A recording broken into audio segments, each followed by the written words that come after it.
Okay, this is, I think, our last problem for chapter 1, lesson 1, price demand functions. But in the comments, post questions you have, maybe from your math textbooks. If you like certain problems and you want more of this type, tell me that in the comments. Yeah, let's do this. Company makes t-shirts, and the research shows that price and demand are related linearly. P equals mx plus b. P is our price, m is our slope, x is demand, and b is y-intercept. So their research shows that to sell 5 shirts, they need to set the price at 34. To sell 10 shirts, they need to set the price at 24. Find the linear equation relating price to demand, P equals. So at first glance, you're like, what the hell? They don't give me the slope. They don't give me the y-intercept. They don't give me much. But if we look here, they give us something that will help us solve the slope. So if you ever see in a problem 2 things that go together, for example, 5 shirts. Oh, why did I use yellow? That's a terrible color. My bad. 5 shirts at $34. See, that's a pair. They go together. And our other pair would be 10 shirts at $24. Make this pink.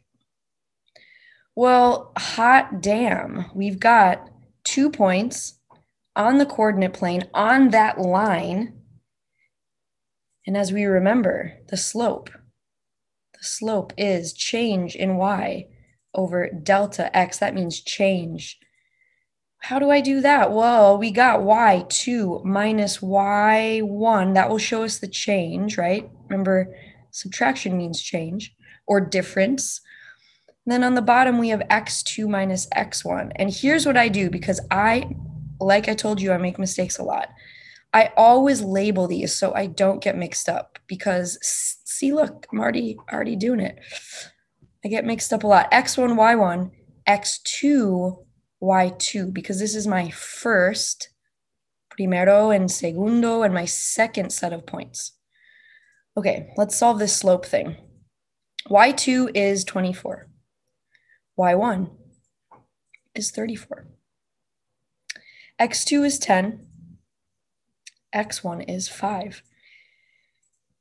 Use your calculators to always check, but I'm pretty damn sure 24 minus 34 is negative 10, and 10 minus 5 is positive 5.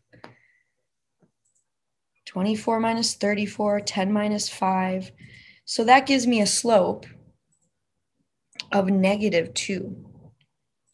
Negative 10 divided by 5, a negative divided by a positive is a negative. So now at least I have my slope. Okay.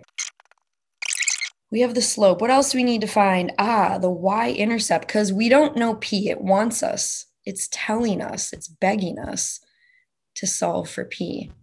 Oh my God, I suck. P. So now I need to do my y-intercept. How the hell do I do that? Well, what do we know? Let's just pause.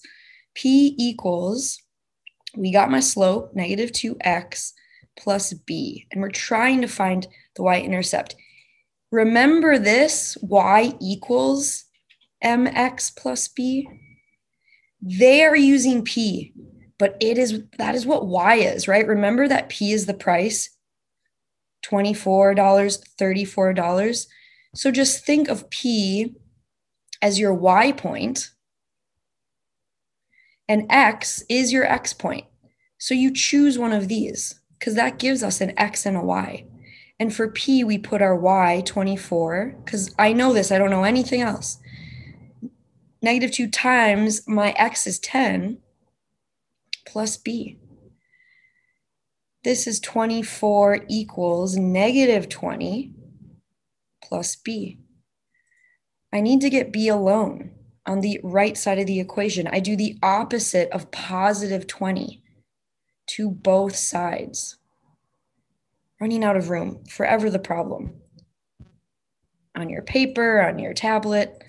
24 plus 20 is 44 equals B. So my y-intercept is 44. Now, can I find the linear equation relating price to demand? I'm pretty sure I can, because I know P is going to stay the same. My slope is -2.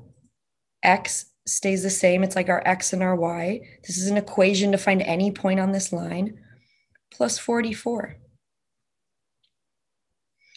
If you're like, okay, well, did I do that right? Did I make a mistake? You can check. If you want to live on the edge, you don't check. If you want to be safe, you check. So we'll check. You got some time.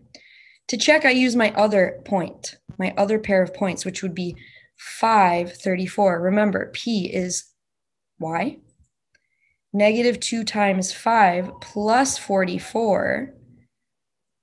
Well, let's see. 34 stays the same.